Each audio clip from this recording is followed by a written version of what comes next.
Notts County Talk, we are back with episode 42 of the Pavis Perspective podcast, the penultimate one before the playoffs. I say before the playoffs. We haven't secured it. I'm very, very confident we will. Couple of minutes late, a little technical hitch. But George, how are we doing? Yeah, doing good. Another week where I've unmuted my mic before we start. So, it's a great start. Yeah, I'm on a roll. I'm happy, good. I'm proud of you as well. I'm proud Cheers, of you. mate. That means a lot coming from you. Just forgot to mention it, obviously powered by Better Bytes Computers. If you would like to check them out, obviously links in the description. As always, fantastic Notts County run computer shop in Mapley. Yeah, a bit of a rush there. I managed to do it. Just had my tea. Have you had yours yet? I have, yeah. Go on, what have you had? Well, I actually had a Nando's tonight. Did you really? I did, yeah. On a Thursday night? On a Thursday night, I had a Nando's, yeah. That's class, that is. That's a bit of class. Thank you. I've had a spag bowl, but when it's a posh one, when the recipe calls it a ragu. I know. Oh, I know. Jesus. Fantastic. A bit of garlic bread with it. If anyone in this chat doesn't have garlic bread with pasta, shame on you, because that's a universal thing, isn't it? Yeah, it's super. Universal. It certainly is. As always, if you haven't subscribed, plenty to talk about tonight. We massively appreciate it. And if you did join us for our post-match Pavis, the first one we've ever done after the Dover game, if you were still awake after the Dover game, we really appreciate that as well. We'll be doing another one after Altrincham this weekend. George, very quickly, just talk us through the poll question then. Right then, this week's poll question is, are you going to Maidenhead? So, it could be a bit of a sticky one for some. Yeah, it could be. It's caught a few off guard. We'll tell you what we're doing right at the end of this. So, obviously, we did the post-match Pavis for the Dover game. And really good to interact with some fans. We sort of got a real big chance to have our say, which we don't really do. We either have a fan chat where we're asking the fans, or we're doing a player ratings where it's more focused just on giving the players that rating. Ian says missed Dover when he was driving home. Yeah, it's good how you can catch it up, but we're going to put it a little bit later this week for Altrincham. So we'll briefly touch on that Dover game, George. What do you think about it? Because we're going to have some questions coming off that in a second, aren't we? I mean, on the day, I think I left that quite frustrated. Really, felt like we could have made more of the game, but you've got to look at it from every aspect. I think they just had everyone behind the ball. Like we sort of discussed after the game, it's difficult to play against a side like that when they're just sitting so deep.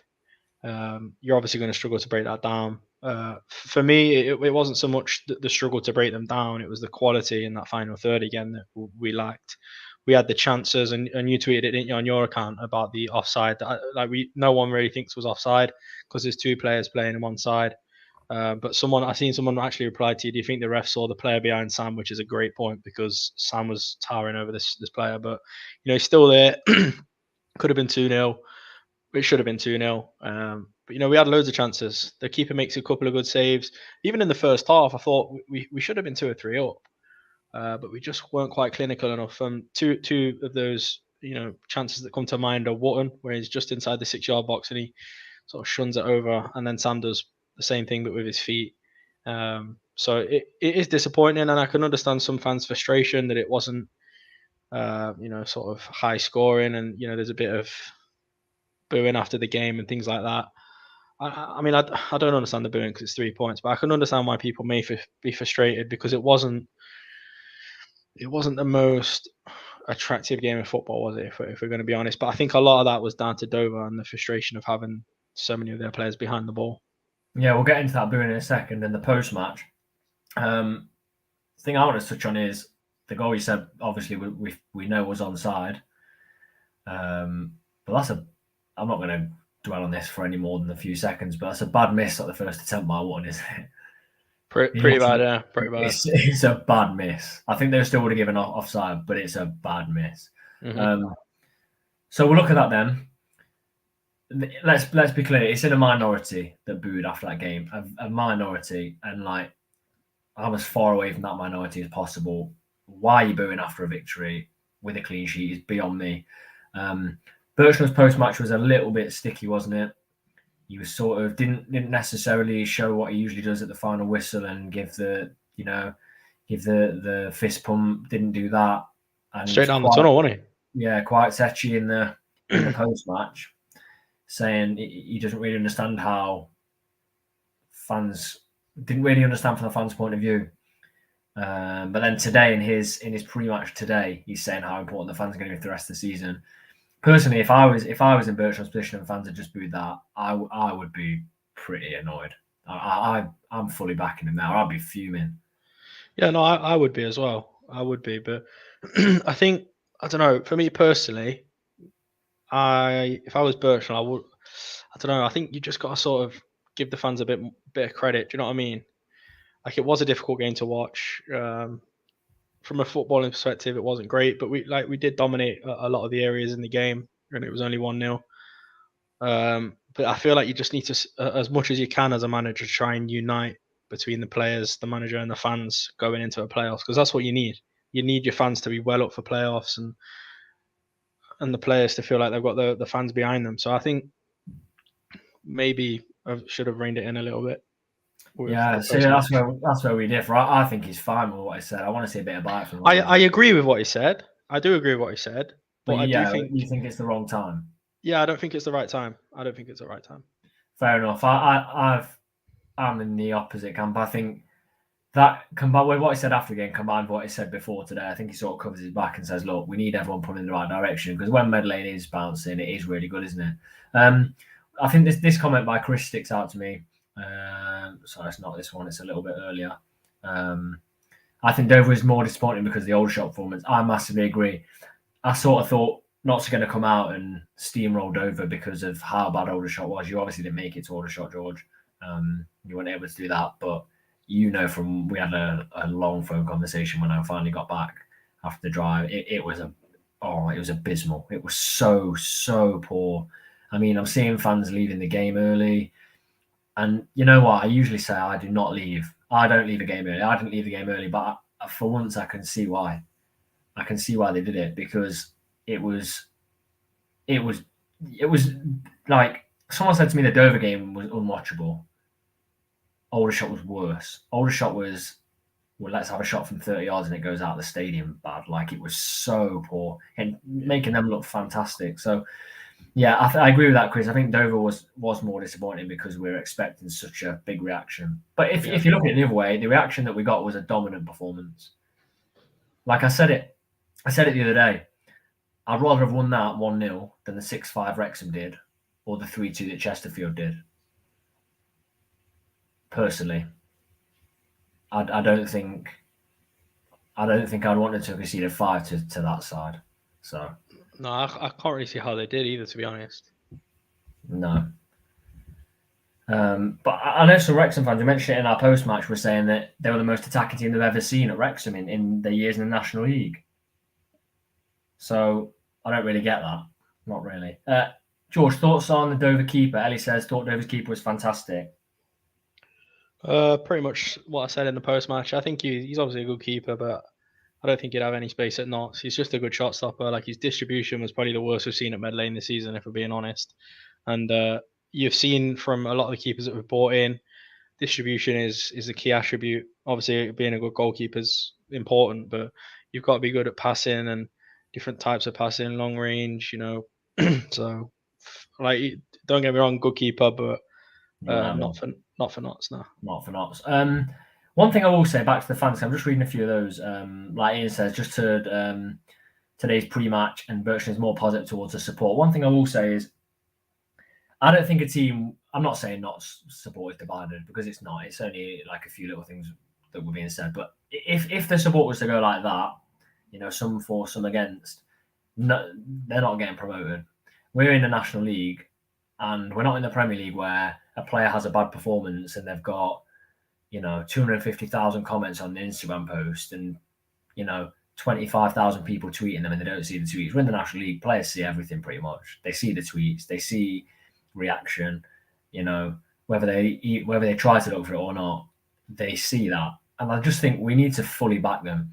By the end of these 2 games of Maidenhead and Altrincham, win a mini 3-game league. Essentially, we're 3 games away. No matter what's happened in the season before, we're 3 games away from the National League. From League 1, League 2. Yeah, Chesterfield 3, Grimsby 3. Who is it at the minute in there as well? Solihull currently 3 games away. That's it. So whether the other 2 teams above us are 2 games away, if we win, we'll be in the same boat. If we win our first leg, everyone left is 2 games away from League 2. So whatever your thoughts are at this time, and Chris agrees with me, there's no time for division. When look, Stockport are still, it's still 50-50 whether they could, well, not 50-50. It still looks like they could bottle it. They lost to Bournemouth at home, and at half time and at full time, their fans clapped and cheered them off to keep the morale up. I think that's class. Personally, would we see that in Meadow Lane? I don't know. I don't think so. They've lost like a 14-point lead, and their fans are cheering them off after a loss to a side that had lost to Dover previously. That's what we need for 3 games. That's it. 3 games, completely unite behind the side. So for me, I think that's massively important. I know I'll be at Meadow Lane in the playoffs. Hopefully we get the home leg, whether it's away as well. If something goes wrong, I'll be cheering them on to keep going. I won't be moaning about them, because this side, I think, are a side with the personalities we've got that need that. Do you know what I mean? Yeah. We don't necessarily have that absolute battler in there, apart from Jimmy O'Brien, that we'll get to in a minute. But they need us as fans massively. I think. Look at Everton. Did you see the Everton game against Chelsea? Their fans were unbelievable. Yeah. Let's take out the fireworks in the early hours of the morning outside the Chelsea hotel, but like welcoming the coach to the ground. They're singing all the Everton songs throughout the game. Like, they sung them home. They absolutely sung them home, and that's class from the Everton fans, because they've not had much to sing about this season. Let's be honest. I know they're in the Premier League, but you wouldn't have expected at the start of this season Everton to be where they are now, and their fans are just absolutely unified in whatever position the club are in, and they've just took 3 points against Chelsea. Yeah, exactly. It definitely works. I wouldn't clap or cheer the bus off on an away day. That doesn't seem to work for some teams, does it? I'm not going to mention any names, but yeah. TV was good the other night. I thought it was quite good on Tuesday night. It was even better last night. Yeah, it was good last night. It was wow. Good. From a football perspective, imagine leaving that game early as a Real Madrid fan. It was a good game. I'd still say I enjoyed Tuesday night's Sky Sports offering a lot more. It's pure entertainment. It really what a free kick that was! Absolute speciality. Yeah. We'll talk about Archer in a second. I want to talk about something else really unusual. Caught me completely out of the blue today. I'm at work, get to my lunch break, and I'm seeing Zach Brunt's dad. We think it's Zach Brunt's dad, don't we? Yeah, we think. Some unbelievable tweets out. I saw a picture of a dead magpie that was posted after the Aldershot game. And then some spats with fans on there. That's, again, more of the negativity we don't need. I just decided to just mute him and not look. That's just, to me, very odd. I don't understand why you do that, to be honest with you. Like, some of the things that he's put as well, like, he's sort of backed up with it, that it's banter. But I think that's the easy thing to say, isn't it? But he took a picture of the away end. Is it a Torquay? Yeah. And he's put I think it is. Notts Mobile Library on about the Notts fans. I just think, which is completely wrong about Notts fans. Bang out of order. For fans that have travelled that far, even if it is a joke, I don't think it's very respectable. So yeah, I saw it liked a post. Maybe lay off Twitter for a little bit. Yeah, I saw when Notts were losing the game at half time. He liked a post of the half time score that Notts were losing. It's like, really? I mean, personally, I don't think Zach Brunt has had the best time at Notts, but at the same time, I think people have kind of been behind him. Do you know what I mean? I think personally, we've said we'd be excited to see him play. Yeah. Never been bashed. I haven't seen much bashing of Zach Brunt at all. I'd say a lot of the bashing falls on sort of Cairo Mitchell. But Zach Brunt, I don't know, he's just not had the opportunity. So I don't really get that. Very strange. Yeah, definitely strange. And then the final bit of news that we've sort of got to talk about in the week, Harry Arter. What do you think? I mean, it was always coming to an end at this date. Birchnell said that Forest had decided not to publicise it for whatever reason. I don't know. Probably just to keep the opposition on their toes and things like that. What do you think? Yeah, it's a shame. I think he'd have been. I think he'd have been key in the playoffs, to be honest. If he was there, someone that's done it when there's a lot of pressure in there, and playoffs that's what pressure is. Really high pressure football. So it is a shame. But then it sort of makes way for players that I want to see, like Vincent, maybe even Brunt. But yeah, it just makes way, and I think we saw a couple of good performances out of him. But I think after that it was not the best, and I feel like Matty Palmer's better games were maybe when he weren't there. I think his first game alongside Arter, he played really well because he was a bit more advanced. But then thereafter that, it just seemed to, I don't know, disjoint his performances a little bit. So it'll be good to see him back in there as like the main midfielder. So I feel like that suits him a lot more, and he's been class. So he has. I'll admit, I thought those first 3 games, Chesterfield, Dagenham, I think it was Bournemouth, I thought he was excellent. Like he was running the show, especially that first game, like you say, when he was paired up with Palmer. Really, really good. I felt towards the end of the Chesterfield game, he started to flag a bit and they brought him off. But all in all, I'll admit, he probably was, well, he must have been a positive influence around the dressing room. I think when we came in, we won 7 of 9. I mean, Bertrand said he thought it was going a little bit stale at Mead Lane, so they decided to bring someone like him in. From a dressing room influence, really, really good. And he gave, like Charlie just said, he gave the group the lift at the right time. But on the pitch, I always felt like he didn't necessarily want to go in for a tackle. Maybe because he was thinking, well, a 50-50 tackle. Maybe because he was thinking, and I don't want to get injured here because there could be something lined up. Bertrand spoke about this was always the day he was going back because of there was personal reasons already agreed why he was going back. Has he got a move lined up? I just think there was, in this league, no matter how good you are, we need you to be on into 50-50s. Do you know what I mean? We need you to be flying into those tackles and be 100% there. So I think from a dressing room point of view, it's a loss. It's going to be a loss, of course it is. But from an on the pitch point of view, I kind of agree with you. We get a chance to see some different players in there. It's one of those. I think initially you got to go with how you really feel, and I wasn't really that good when the news had come out that he had left. I didn't really feel anyway. So for me, I think that says everything. Yeah, that's a good way to look at it. Like, what's your initial gut feeling? So, Chris says we have an abundance of midfielders, so it's not exactly going to weaken us massively. Yeah. But do you know who it might open the door to? It might open the door to Jim O'Brien. Great to have him back, isn't it? He's a thumbnail for today's video. It's great to have him back. Man of the match. Yeah, he was brilliant. He really was brilliant. He was really just, to say he's not played for so long as well, I thought he was brilliant. He was really pulling their defence apart with his runs that he always does. Linking up play really well. Probably the best we've seen him linking up play, actually. Jim is fantastic, and I'd like to see him be a key part of the playoffs. The ball through was unbelievable as well to Richardson. That the pre-assist, if you can even call it that, was really, really good. And that's what it took. It took something like that to cut them open. And usually you'd be thinking, is that something that Matty Palmer's going to be doing, or is that something you might see from Ruben or Zach Brunt when he's on the pitch? But for Jim to do that, it's a new dimension. So to his game that he's brought in.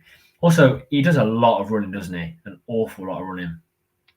That's something I think that's something I really think we not lack. But when Vincent's not on there, because you really like Vincent, don't you? We need someone that can run. We definitely do. I know Brief spoke about this after the Dover game. Now you've had a few days to think about it. Who's your midfield 3 if we're going for that midfield 3 now? It's not Arter. Arter was one of my money. So Jim, Vincent, and Palmer for me. Exactly the same for me. Exactly the same. Think of the energy with Vincent and Jim in the midfield at the same time. It kind of frees up. I know Ruben gets through an awful lot of work. It kind of frees him up a little bit more. Do you know what I mean? And it possibly frees Carl Roberts up, who there's always people saying, oh, he doesn't track back, doesn't do this, but he's most effective when he's up the pitch. So if we can have that little extra running in behind him, I think that's going to suit him. No player gives as much effort as Jim. We said at the start of the season, we came up with 3 things, didn't we? The first was that we'll break the National League attendance record. We asked for like 3 takes on the season. We've done that. We said we'll break 80 goals. We're on 77. I'd like to think we'll do that. And we said Jim O'Brien would be in there for player of the season. Now, 3 or 4 weeks ago, I thought, oh no.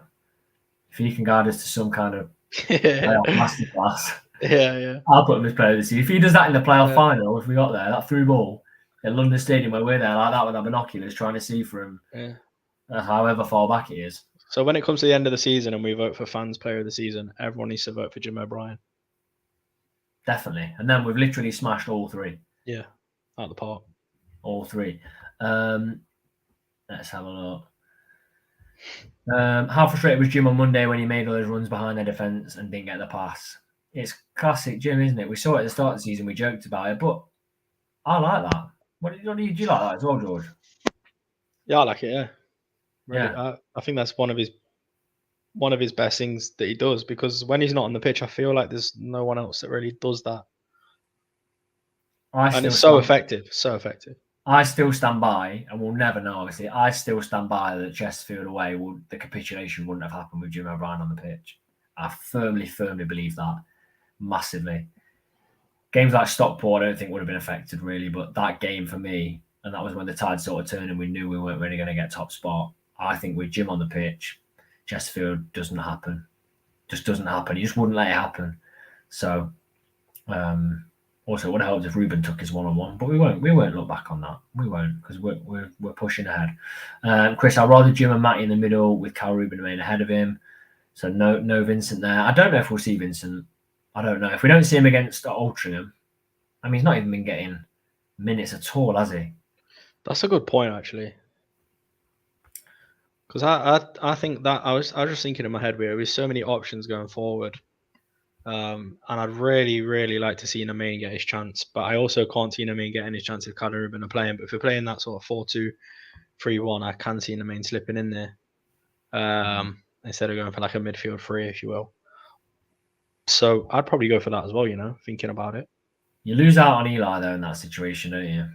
Yeah, but he's an option off the bench, and it's not set in stone. Like, things can change, I think he'd be a very effective player to have. And wouldn't it be so Eli Sam to score a winner? It would. In a playoff. It would. We're not going to say the word final, but I'm not going to say the word final. No. Yeah, it'll be interesting. Some really good news as well coming out with in terms of defensive players available. Massive news that is for me. We've missed them. Who do you think we've missed the most? Probably an easy question. Probably Cameron. Yeah, I agree. How many minutes would you give them? And would you give it them together? Would you give it one at the start, one at the end, both at the end? What do you do? Because there's 2 games left. There's 180 minutes, 190 given at a time. 190 minutes of football until the end of the season. And then it's a high-pressure playoff game, hopefully at Meadow Lane, high intensity. You remember Chesterfield at Meadow Lane last season? The intensity was crazy. They were still getting one-on-ones with Nathan Tyson in sort of the 85th minute. I think... I don't know. It's difficult, isn't it? I think it'd be a really good opportunity to put them both in for me on Saturday, because we're at home. Look, I know for me, Brinley comes straight in anyway, and he'd be fine, because he's someone that really does look after himself, and he has that sort of elite mentality that you don't see in every player. I don't get me wrong, I'm not saying anything against Cameron at all. I'm not saying he's not like that. But for me, Brinley just seems to have that like professional edge. But by the same breath, I mean, I think Cameron could probably walk back into the team as well and fare well. Just maybe be brought off a bit towards the end if they're feeling it, or because at the end of the day, Brinley broke his arm, didn't he? Yeah. So it's not like it's anything where he probably feels like he'd have to shirk out of a tackle, or he's going to have to be brought off due to fitness, because I think he'd have probably been able to maintain his fitness fairly well with the broken arm. Do some bike work or something like that. Exactly. Whereas still technically running. Whereas Cameron was, it was a leg problem, wasn't it? So it is sort of difficult to keep that fitness. But I mean, these are players that obviously match sharpness is very important, but I feel like these are players that can come in. They're starters. They're passionate players, especially Cameron. So for me, I'd start them both. If you start them both, is that with an eye on starting them both in the playoffs?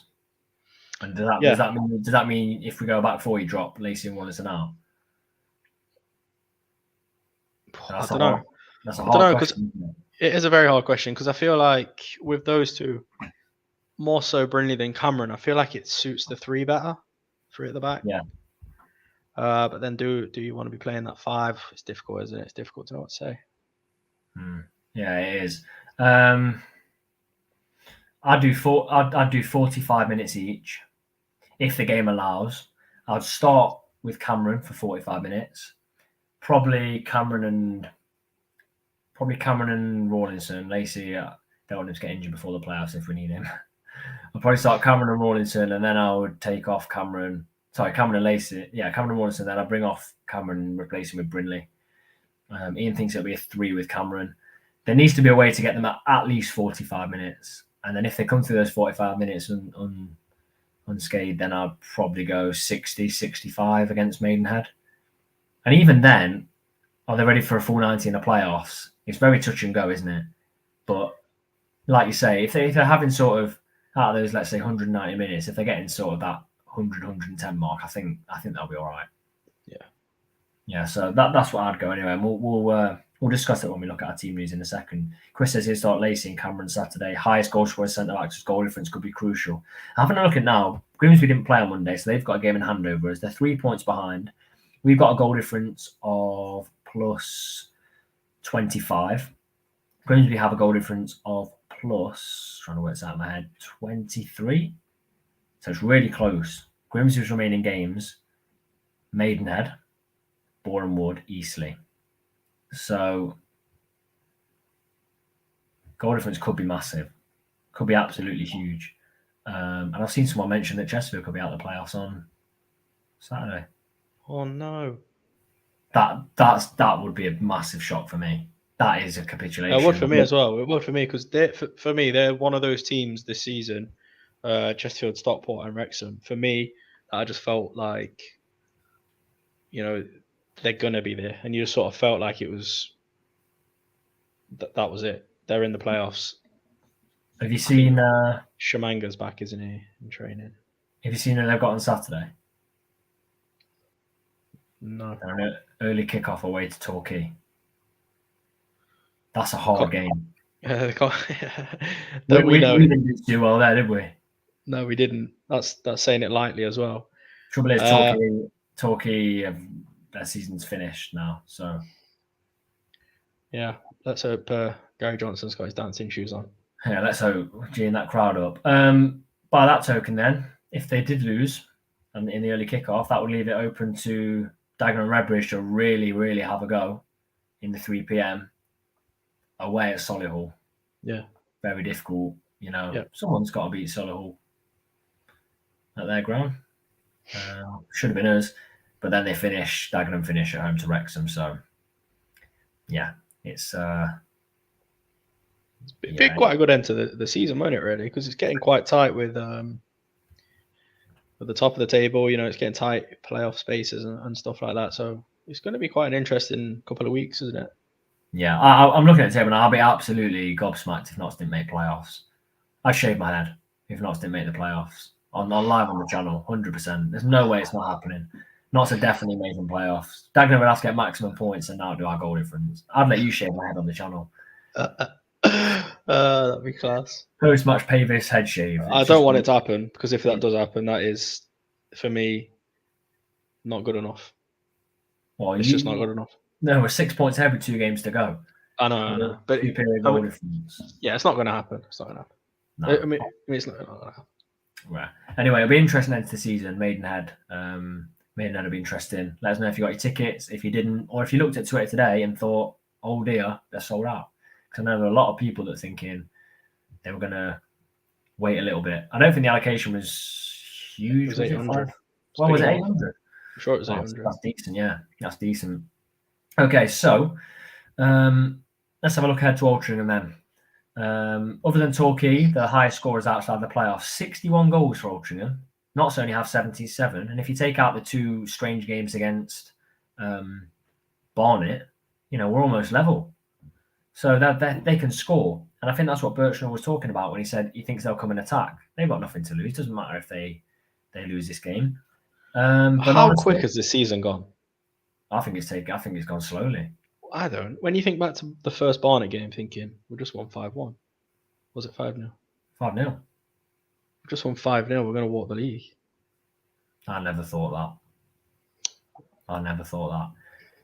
But is Altrincham a banana skin, or do you see us comfortably winning, or what do you think? I think every game's got the possibility of being a banana skin at this point of the season, because you always get those sort of anomaly results, don't you? But I think it would really ruffle some Nuts fans' feathers if we don't put on a good dominant performance against Altrincham at home. These are the definition of like a side that are so unpredictable. They're going full time next season as well, aren't they? Altrincham? Are they? Yeah. Yeah. I mean, they lost 4-0 to Wrexham, which you'd expect, and then they drew 1-1 with Halifax. They're so unpredictable. They beat Chesterfield, but they're in here and they're losing to. They're getting smashed 5-0 by Solihull. They're so unpredictable, and they've got is it Matty Kozlo, one of their players? I really, really like him. If that's if I got his name right, hard to pronounce, but Kozlo, I think he's a good player. He's really good. 9 goals to this season, so it won't be easy. It'll be a test, but I think the biggest test is the final game of the season. I think we get through this, get the 1 point we need to get the playoffs, save my hair, not getting that shave, and I think I'm pretty confident of this one home game. So let us know what you think. Let us know if you think it's a good one. Ian's backed up to see Altrincham going full time next season, and some players on Saturday want to show their worth a full time contract. But at the same time, I want it to be a competitive game because that's a good point. That's a good point. It has to be, because the last game, although we controlled, it wasn't competitive, was it? It definitely wasn't competitive. Let's look at the lineup then, George.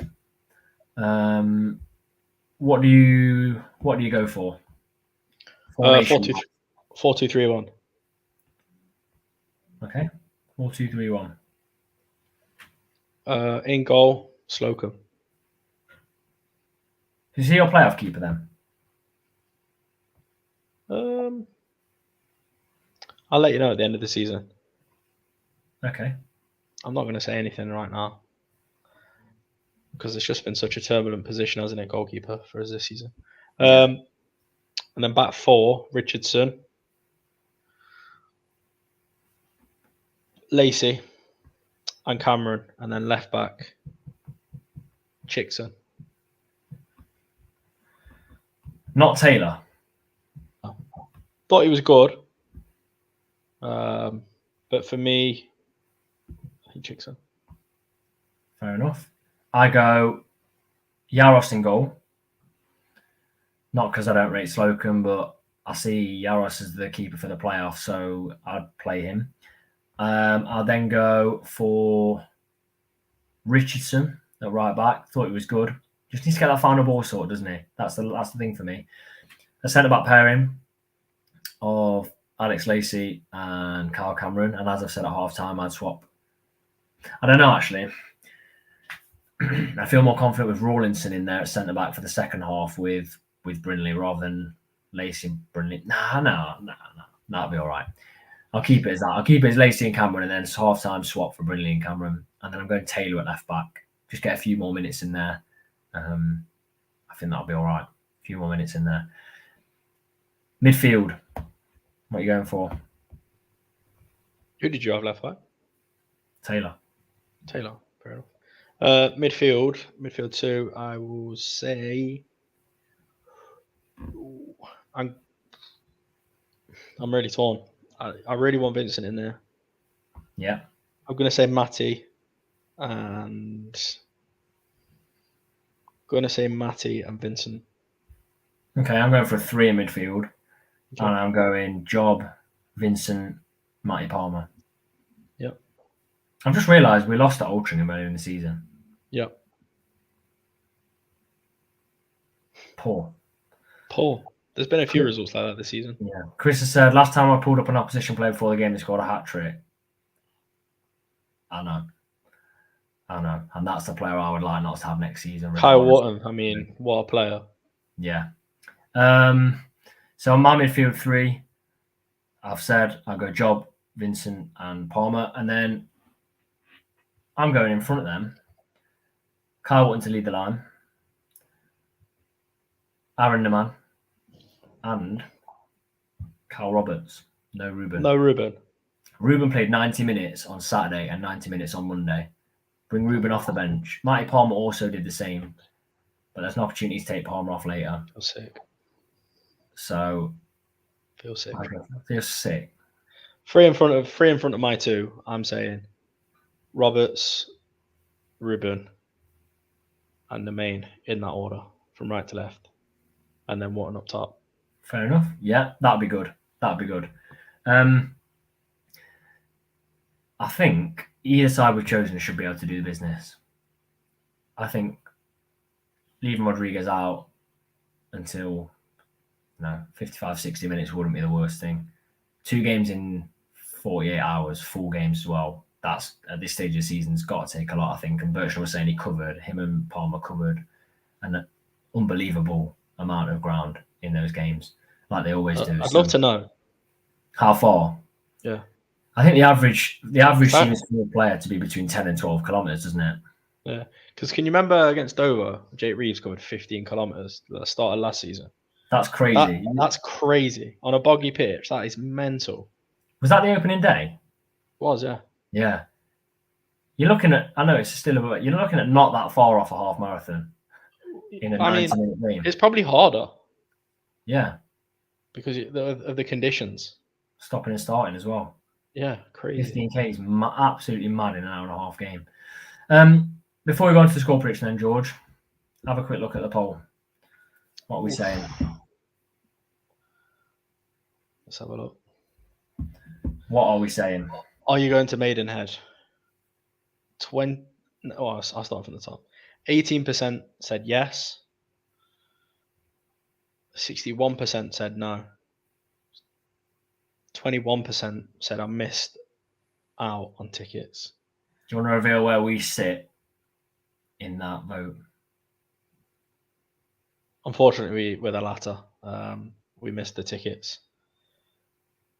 Unbelievable. Heartbreak. Shut the channel down.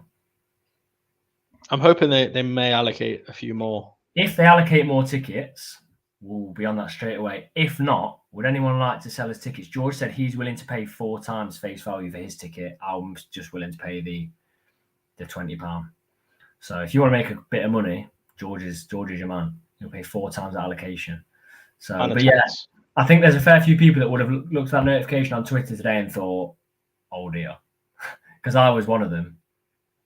We were like hours away from getting them, so we just had to double check we were able to do it. But gutted. It's fancy dress usually on the way day, isn't it? Final game of the season across most. What would you go as, Tom? Well, I'd go as you. I was thinking of going like as a carrot or something. Why? I don't know. It's just fun, isn't it? So I've got a carrot costume that I need to use. I bought it a few years ago. I've not used it yet. Have you genuinely got a carrot costume? No. So, but I would go dressed as you. I would. Fair enough. Honestly, I would. I'll have those headphones on, just at the game. Nice. On mute. Hey? Just going around miming because you're on mute. Yeah, exactly. Yeah. They'll know all straight away. Yeah. Got my ticket and would have swapped you for a Maradona shirt, but that's it. See the Maradona shirt? We sold for 7 million. Yeah, and didn't he bring it to Soccer AM recently in a Tesco carrier bag? I don't know. Yeah, I'm sure he did. Now that'll be. We gave a Carl Roberts signed shirt and a Ruben signed shirt away. One of those will be worth that in a few years. Trust me. I think maybe the Ruben one. He's going to the top. Right, score prediction. At home, I thought there'd be a big reaction in the Dover game. I thought it'd be 3-0. I don't think it's going to be that big this time. I think it'll be 2-0. And I think the goal scorers will be Aaron Neman and Kyle Watton. Nice. I'm going for 2-1. Yeah. Aaron Neman and Kyle Watton. Are you? Who scores first? I think Altrincham will get the first. Oh, that's not going to go goosebumps well. Thinking about it, doesn't it? I know. Let's see what you guys think. Ian says Knots 2-1. Vincent and Kyle. I hope Vincent plays. I really, really do. Who gets man of the match, Tom? Man of the match. Jim O'Brien again.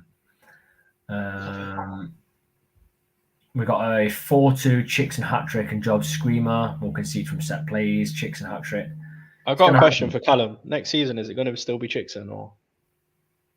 Yeah, that's a good question. New player, or? And I'm also thinking, Callum, what happens if Chickson leaves? I might not upset you on a Thursday, but we're going 4-1, Ruben 2, Cameron and Literally Cal. just ruined the sausage casserole for the lad. I know. 2-1, Wootton and Job. Charlie says 3-0, Wootton times 3. Maggie says Knots 3, 1 victory. I want to see this Callum reaction. I want to see what he says if Chickson leaves. There we go. Chickson leaves, I kick off. That's it. Question is, do you change alliance? And who would you choose? That's something to think about for next week, Callum. Next week. If Chickson leaves, I think Carl's going to change his team. Yeah, possibly. The first person to ever change their team due to a player. Following Chickson wherever he plays. We know Callum loves Chickson. Final home league game of the season then on Saturday at home to Altrincham. Let's really support them. No matter what happens in that game, they're going to need us for the playoffs. I'm saying playoffs. I'm that confident. I've said I'll shave my head if we don't make it live on here. We're definitely making it. If you are going, enjoy it. Final home game before the playoffs. Hopefully we are at home again this season. But if not, we've still got to support them wherever they are. If you have enjoyed, please don't forget to leave a like, a comment, and subscribe to the channel as always. Have a good rest of your week.